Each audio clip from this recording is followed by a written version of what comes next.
Bismillahirrahmanirrahim. Assalamualaikum warahmatullahi wabarakatuh. Selamat pagi anak-anakku semuanya. Berjumpa lagi dengan Pak Sotik. Nah, pada hari ini kita akan melanjutkan pembahasan tema 2, yakni selalu berhemat energi. Dengan muatan pelajaran IPA, fokus materinya perubahan energi. Pada pertemuan yang telah lalu, kita telah pelajari bahwa sumber energi merupakan segala sesuatu yang dapat menghasilkan energi. Pada gambar terdapat 4 contoh sumber energi yang ada di lingkungan sekitar, yakni angin, air, sinar matahari, dan panas matahari. Yang akan kita pelajari hari ini adalah perubahan bentuk energi terkait dengan hukum kekekalan energi. Seperti apa hukumnya?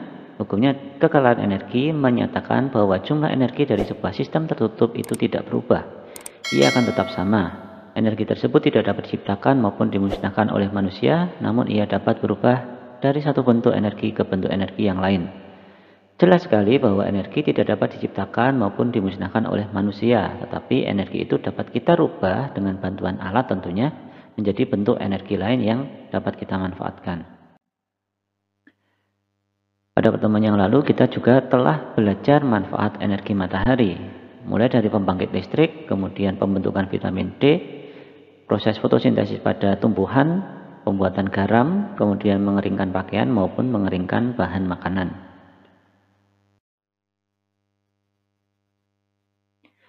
Nah, perubahan bentuk energi. Sering kita temui di lingkungan, di sekitar kita ada perubahan bentuk energi. Yang pertama pada gambar adalah contoh energi gerak menjadi energi panas. Saat kita menggosokkan kedua telapak tangan kita, maka akan terasa hangat. Nah, itu adalah bentuk perubahan energi gerak menjadi panas. Selanjutnya, saat kita bertepuk tangan, terjadi perubahan energi gerak menjadi energi bunyi. Kemudian, ini adalah sebuah percobaan untuk membuktikan bahwa energi panas bisa dirubah menjadi energi gerak.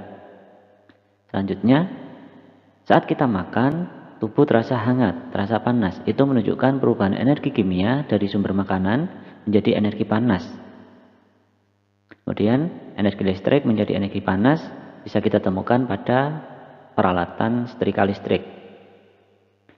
Energi listrik bisa dirubah menjadi energi gerak dengan menggunakan blender. Kemudian ketika kita bermain dengan loop, maka kita telah membuktikan terjadinya perubahan energi cahaya menjadi energi panas.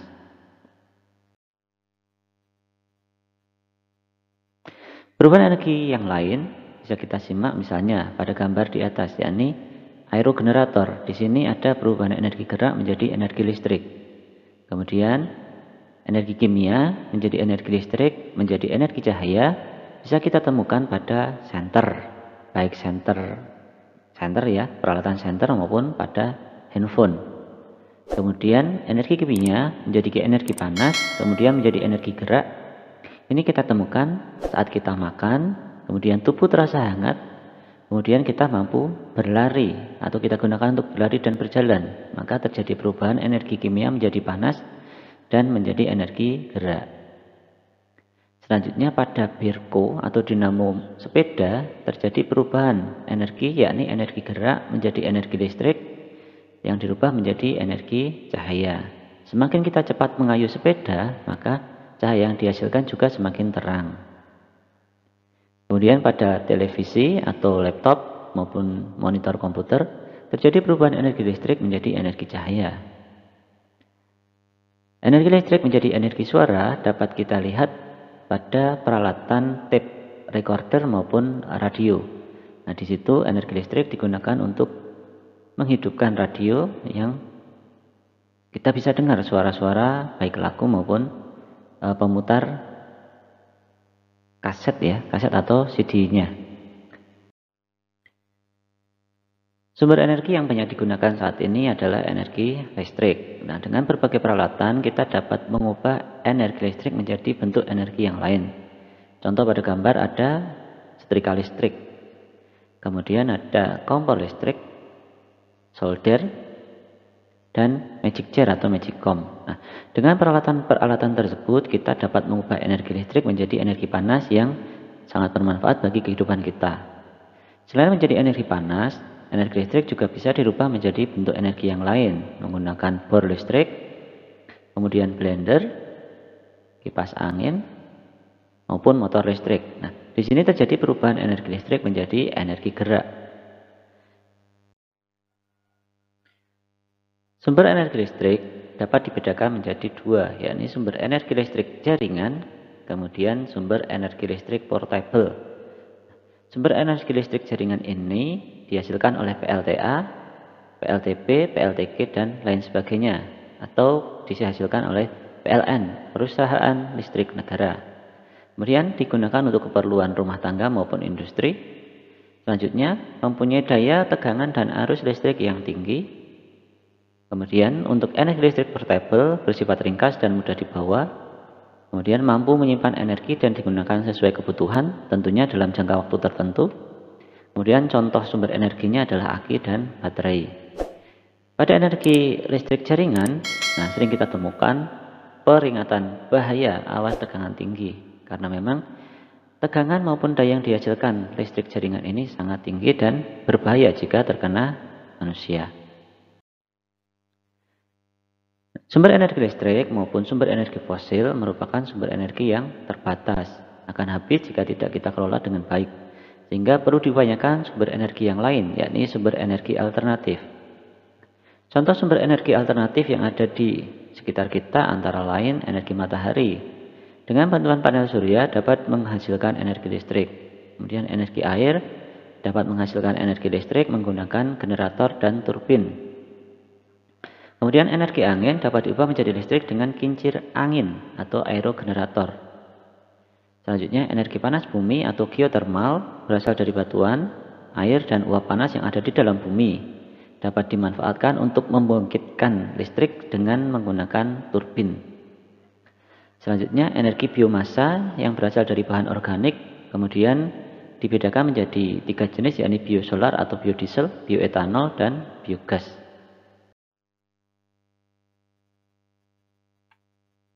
Sumber energi biomasa, tadi disebutkan bahwa ada 3 jenis, yakni biosolar atau biodiesel, bioetanol, dan biogas.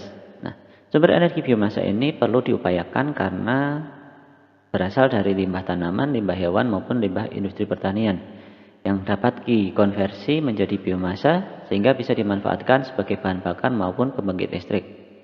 Selanjutnya, konversi biomasa tersebut dapat dimanfaatkan atau digunakan manusia untuk sumber energi yang terbarukan.